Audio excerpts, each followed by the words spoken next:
लगातार उम्मीद लगाए बैठे हैं। आज की तारीख में जो जानकारी सामने आ रही है वो केवल एक खबर नहीं करना चाह रही है बल्कि आने वाले समय में निजी क्षेत्र की सामाजिक सुरक्षा व्यवस्था की दिशा और दशा तय करने वाली मानी जा रही है। लंबे समय से जिस मुद्दे पर आवाज उठती रही है, जिस मांग को लेकर कर्मचारी संगठन, पेंशनर्स यूनियन और सामाजिक मंच संघर्ष करते रहे हैं, अब उसी दिशा में ठोस हलचल देखने को मिल रही है।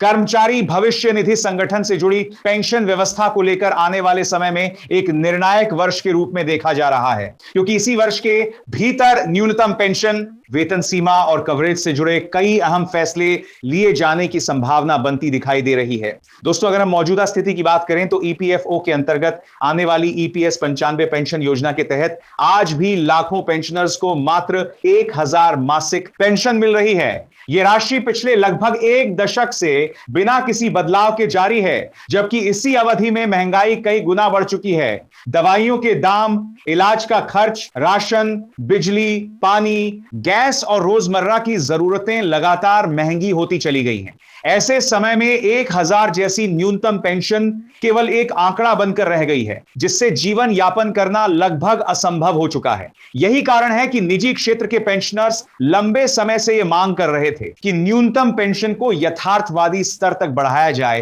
ताकि बुढ़ापे में उन्हें सम्मानजनक जीवन मिल सके। अब दोस्तों, मीडिया रिपोर्ट्स, कर्मचारी संगठनों और नीति स्तर पर चल रही चर्चाओं से जो संकेत मिल रहे हैं, उनके अनुसार सरकार और ईपीएफओ के स्तर पर न्यूनतम पेंशन को 1000 से बढ़ाकर 7500 मासिक करने पर गंभीरता से विचार किया जा रहा है। अगर यह प्रस्ताव लागू होता है तो यह निजी क्षेत्र के इतिहास का अब तक का सबसे बड़ा पेंशन सुधार माना जाएगा। यह बदलाव केवल आर्थिक राहत नहीं होगा, बल्कि यह एक सामाजिक स्वीकार्यता का प्रतीक भी बनेगा, जिसमें यह माना जाएगा कि निजी क्षेत्र के कर्मचारियों ने भी देश के विकास में उतना ही योगदान दिया है जितना किसी अन्य वर्ग ने। इस प्रस्ताव का सबसे महत्वपूर्ण पहलू यह है कि यह केवल भविष्य में रिटायर होने वाले कर्मचारियों तक सीमित नहीं रहेगा, जो पेंशनर्स पहले से ही पेंशन प्राप्त कर रहे हैं, जिनमें बुजुर्ग, विधवा पेंशनर्स, दिव्यांग पेंशनर्स और आश्रित पेंशन पाने वाले लोग शामिल हैं। उन्हें भी इस संशोधित व्यवस्था के तहत लाभ मिलने की संभावना जताई जा रही है। इसका अर्थ यह होगा कि जिन लोगों ने वर्षों पहले सेवानिवृत्ति ली थी और जो अब न्यूनतम पेंशन पर निर्भर हैं, उनकी पेंशन राशि भी स्वतः संशोधित होकर बढ़ सकती है। यह पहल उन लाखों परिवारों के लिए राहत का संदेश लेकर आएगी जो पूरी तरह इस पेंशन पर निर्भर हैं। दोस्तों, पेंशन बढ़ोतरी के साथ साथ एक और बेहद अहम मुद्दा है जिस पर अब ठोस चर्चा शुरू हो चुकी है, और वो है ईपीएफओ की वेतन सीमा। वर्तमान में ईपीएफ और ईपीएस के तहत पेंशन योग्य वेतन सीमा 15,000 मासिक तय है, जिसे पिछले कुछ वर्षों में निर्धारित किया गया था। इसके बाद से अब तक इस सीमा में कोई बदलाव नहीं किया गया है, जबकि इस दौरान निजी क्षेत्र में वेतन संरचना पूरी तरह बदल चुकी है। आज बड़ी संख्या में कर्मचारी ऐसे हैं जिनकी सैलरी इस सीमा से कहीं अधिक है, लेकिन वे ईपीएफओ की पूर्ण सामाजिक सुरक्षा से वंचित रह जाते हैं। इसी विषय को लेकर सर्वोच्च न्यायालय ने हाल ही में एक बेहद महत्वपूर्ण आदेश दिया है। सुप्रीम कोर्ट ने केंद्र सरकार को ईपीएफओ की वेतन सीमा में संशोधन को लेकर 4 महीने का स्पष्ट समय दिया है, जिसके भीतर सरकार को इस मुद्दे पर ठोस निर्णय लेना होगा। अदालत ने यह स्पष्ट संकेत दिया है कि इस विषय को अब और अधिक समय तक टाला नहीं जा सकता। न्यायालय का यह रुख इस बात का प्रमाण है कि सामाजिक सुरक्षा जैसे संवेदनशील मुद्दे को गंभीरता से लिया जा रहा है। वर्तमान व्यवस्था के तहत अनिवार्य ईपीएफ कवरेज केवल उन्हीं कर्मचारियों तक सीमित है जिनकी मासिक आय 15,000 या उससे कम है। इस सीमा से अधिक कमाने वाले कर्मचारियों को या तो स्वैच्छिक विकल्प अपनाना पड़ता है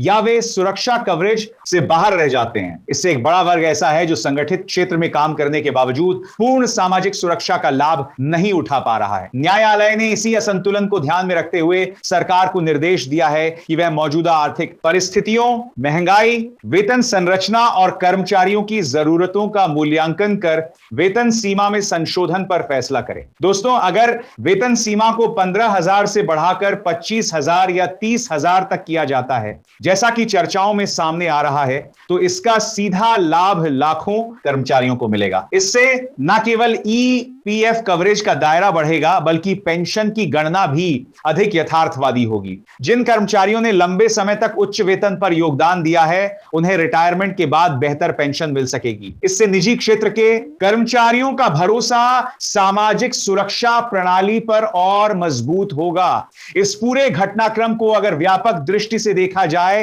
तो यह स्पष्ट होता है कि सरकार और न्यायपालिका दोनों ही अब इस बात को स्वीकार कर रही हैं कि वर्तमान पेंशन और वेतन सीमा व्यवस्था समय के अनुरूप नहीं रह गई है। पिछले 10 वर्षों में महंगाई, जीवन यापन की लागत और स्वास्थ्य खर्चों में जिस तरह की वृद्धि हुई है, उसने पुराने ढांचे को अप्रासंगिक बना दिया है। ऐसे में सुधार न केवल आवश्यक है बल्कि अपरिहार्य भी हो गया है। दोस्तों, इस संभावित सुधार का प्रभाव केवल आर्थिक आंकड़ों तक सीमित नहीं रहेगा, इसका असर सामाजिक स्तर पर भी देखने को मिलेगा। बुजुर्ग पेंशनर्स जो आज अपने बच्चों पर निर्भर होने को मजबूर हैं, उन्हें आत्मनिर्भर बनने का अवसर मिलेगा। स्वास्थ्य सेवाओं तक उनकी पहुंच बेहतर होगी, मानसिक तनाव में कमी आएगी और समाज में उन्हें सम्मान के साथ जीवन जीने का अवसर मिलेगा। निजी क्षेत्र के कर्मचारियों के लिए यह संदेश भी जाएगा कि उनकी मेहनत, योगदान को नजरअंदाज नहीं किया गया है। यह भी ध्यान देने वाली बात है कि इस तरह के सुधारों के क्रियान्वयन में कुछ चुनौतियां भी सामने आ सकती हैं।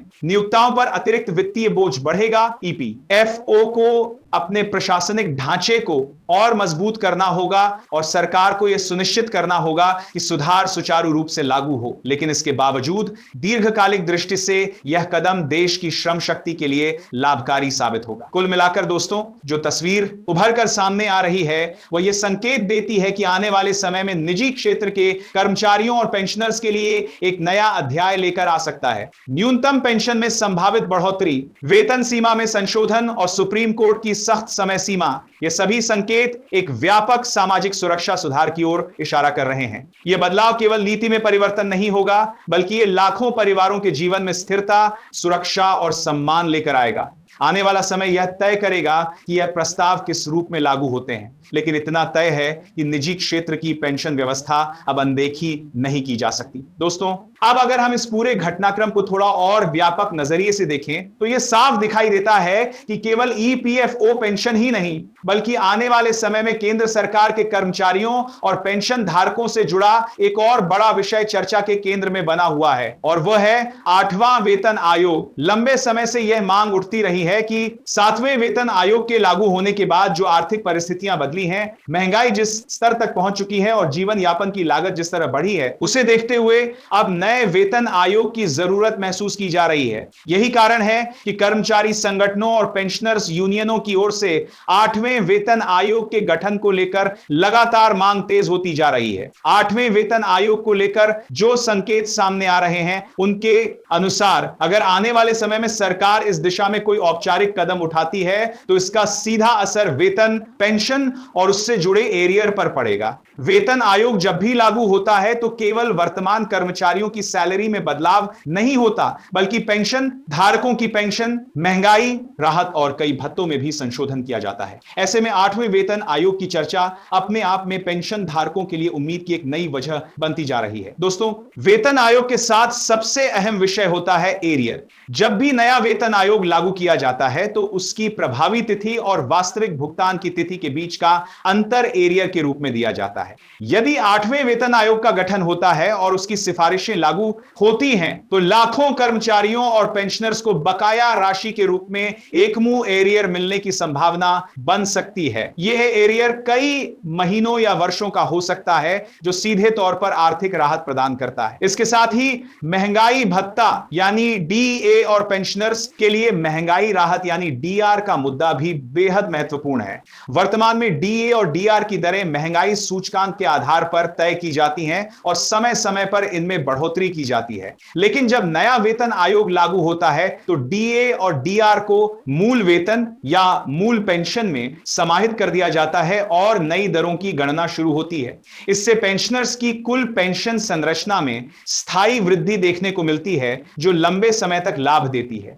अब अगर हम ईपीएस पेंशन और ईपीएफओ पेंशन को 8वें वेतन पेंशन आयोग और डीएडीआर से जोड़कर देखें तो यह साफ होता है कि आने वाला समय निजी और सरकारी दोनों क्षेत्रों के पेंशनर्स के लिए निर्णायक साबित हो सकता है। जहां एक और ईपीएफओ के तहत न्यूनतम पेंशन को बढ़ाने की तैयारी की बात सामने आ रही है, वहीं दूसरी ओर सरकारी पेंशनर्स के लिए वेतन आयोग के माध्यम से पेंशन में संशोधन की उम्मीद जताई जा रही है। इससे पेंशन व्यवस्था में एक संतुलन बनाने की दिशा में कदम बढ़ सकता है। दोस्तों, ईपीएस पेंशन की सबसे बड़ी समस्या यह रही है कि इसमें महंगाई भत्ते या महंगाई राहत का कोई प्रत्यक्ष प्रावधान लंबे समय तक नहीं रहा। इसी वजह से पेंशन की वास्तविक क्रय शक्ति समय के साथ लगातार घटती चली गई। यदि भविष्य में ईपीएफओ पेंशन में बढ़ोतरी के साथ साथ डीआर जैसे किसी तंत्र को जोड़ने पर विचार किया जाता है तो यह निजी क्षेत्र के पेंशनर्स के लिए एक ऐतिहासिक सुधार माना जाएगा। इससे पेंशन केवल एक स्थिर राशि न रहकर समय के साथ महंगाई के अनुरूप समायोजित हो सकेगी। ईपीएफओ पेंशन, ईपीएस पेंशन और वेतन आयोग से जुड़े सुधारों का एक और बड़ा असर यह होगा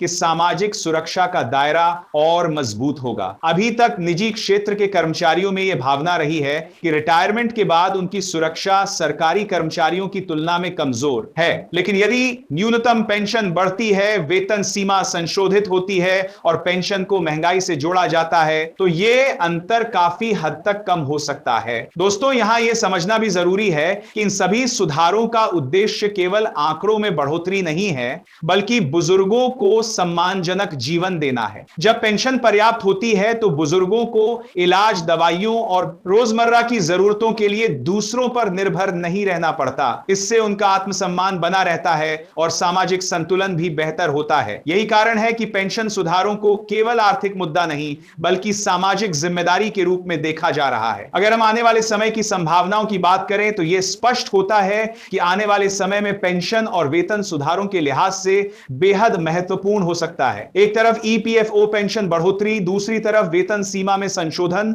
और साथ ही 8वें वेतन आयोग की संभावनाएं, ये सभी मिलकर एक बड़े बदलाव की ओर इशारा कर रहे हैं। हालांकि इन सभी फैसलों के लिए नीति स्तर पर सहमति, वित्तीय आकलन और प्रशासनिक तैयारी की जरूरत होगी, लेकिन संकेत यही है कि इस दिशा में अब गंभीरता बढ़ चुकी है। कुल मिलाकर दोस्तों, ईपीएफओ पेंशन, ईपीएस पेंशन, महंगाई भत्ता, महंगाई राहत, एरियर और 8वें वेतन आयोग से जुड़ी चर्चाएं ये बताती हैं कि पेंशन व्यवस्था को समय के अनुरूप ढालने की जरूरत को अब नजरअंदाज नहीं किया जा सकता। चाहे वे निजी क्षेत्र हो या सरकारी, दोनों ही क्षेत्रों के पेंशनर्स के लिए आने वाला समय नई उम्मीदें लेकर आ सकता है। यदि यह प्रस्ताव व्यवहार में आते हैं तो यह करोड़ों लोगों के जीवन में स्थिरता, सुरक्षा और सम्मान जोड़ने वाला कदम साबित होगा। दोस्तों, 8वें वेतन आयोग की बात इसलिए भी अहम हो जाती है क्योंकि 7वें वेतन आयोग को लागू हुए अब काफी समय बीत चुका है। इस दौरान महंगाई दर, स्वास्थ्य सेवाओं का खर्च, दवाइयों की कीमतें, मकान किराया और रोजमर्रा की आवश्यक वस्तुओं की लागत कई गुना बढ़ चुकी है।